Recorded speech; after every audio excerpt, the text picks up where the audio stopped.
Hello sa mga J-Vlog, welcome ulit sa panibagong video. And for today's video, so i-game test natin ngayon itong Realme Note 60X, isang budget smartphone today. Tingnan natin kung pwede pa siya for gaming. Tara mga J-Vlog, check natin.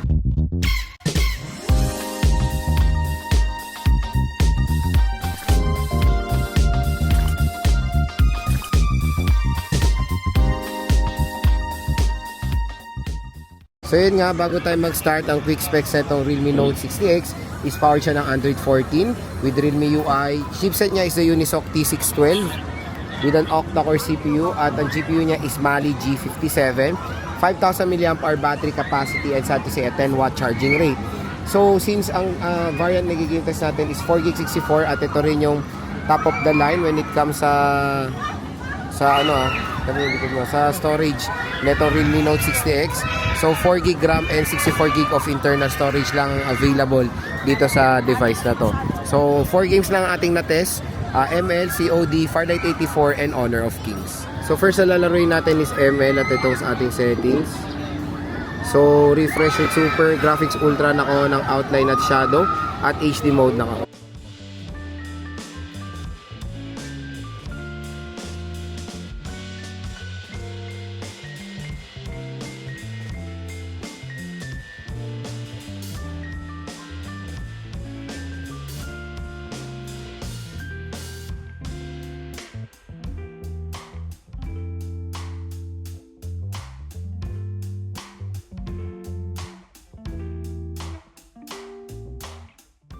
So pagdating sa ML is okay naman ang performance dyan ni Realme Note 60X. Okay naman, in fairness siya maglaro dito.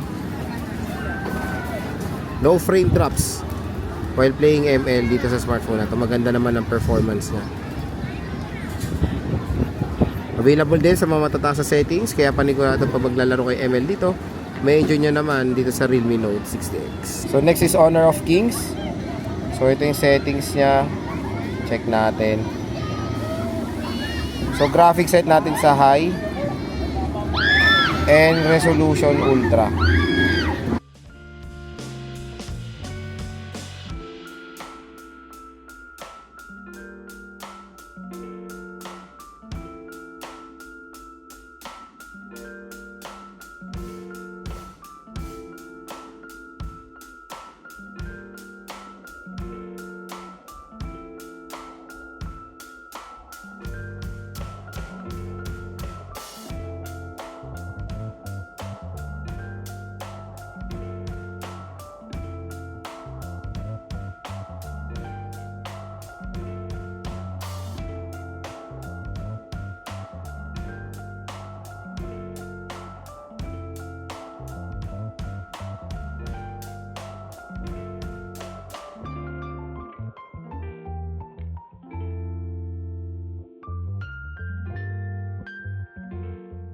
So pagdating sa Honor of Kings, maganda naman performance din dyan ni Realme Note 60X. Tingnan nyo naman, nakaset to sa mataas sa settings pero playable dito sa smartphone na to. So solid, yung chipset niya talaga is maganda when it comes sa budget segment. Unisoc chipset, kaya niya ang Honor of Kings sa mataas sa settings, playable po.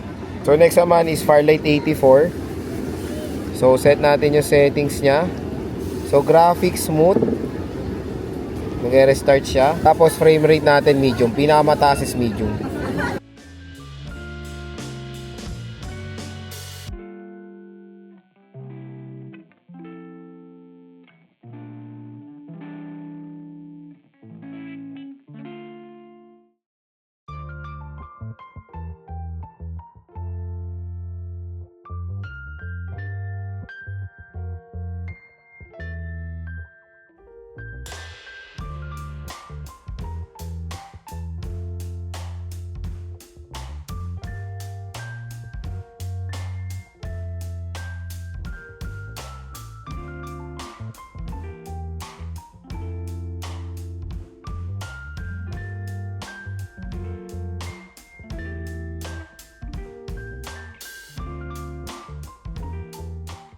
Kung makikita nyo, playable naman siya dito sa Realme Note 60X.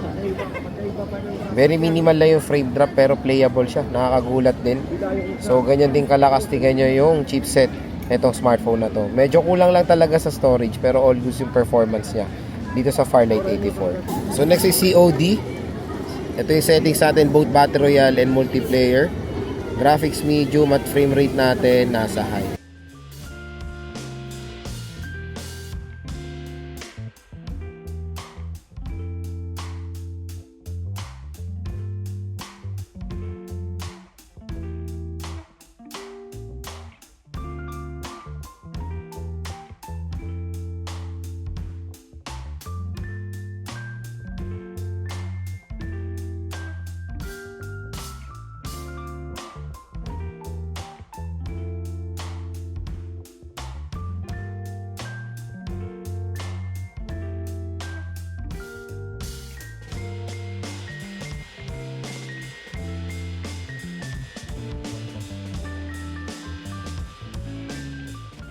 So pagdating sa COD Battle Royale, playable naman siya dito sa Realme Note 60X. Playable siya sa sinet nating settings pero yung frame rate niya hindi siya smooth. Pero surprisingly, na-handle niya naman din kahit papaano tong larong to. Makakalaro rin naman kayo ng maayos dito. Pero meron tayong mga few frame drops from time to time.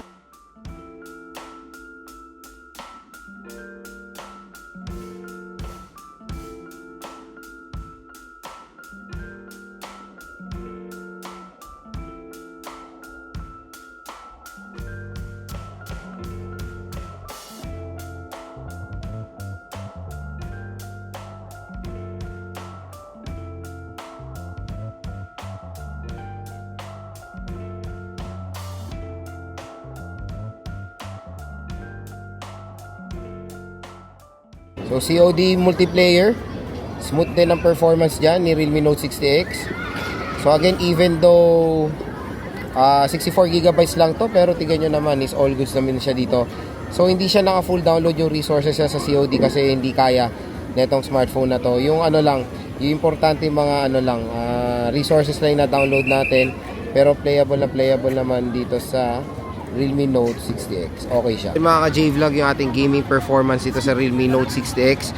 So okay rin naman pang laro itong device na to. Maganda kasi yung chipset na nakalagay dito, which is the Unisoc T612. Pero yun nga lang, ang pinaka main problem dito pag maglalaro kayo is the storage. Hindi po enough ang 64GB and wala rin kayong option to go 128GB. So hanggang 64GB lang ang available. Pero kung maglalaro kayo dito, few games na maglalaro nyo siguro ML. Ayan, pwede nyo malagay naman dito sa Realme Note 60X. Okay yung chipset niya, very snappy for a budget smartphone na 4,000 pesos. And okay rin naman yung RAM niya na 4GB. Minimum na rin yan. Or ito na rin yung okay natin makuwang storage sa ganitong price segment. So kung interested kayo dito, definitely maganda na rin naman tong i-recommend. Ito si Realme Note 60X, lalo na pag nakuha nyo to ng below price niya. Kasi ano to 4.5 ang SRP nito pero nakuha ko lang to ng 3 plus. So super affordable at kung interested kayo dito, yung link nito nasa description box. Pati-rate ko yung gaming performance nito sa kanyang price na 3 to 4,000 pesos. One of the lowest and ang highest. Sa score ko dito nasa 9. Maganda rin yung screen niya, napakalaki at sobrang kunat din ng battery niya. Medyo setback lang yung kanyang slow charging rate na 10 watts.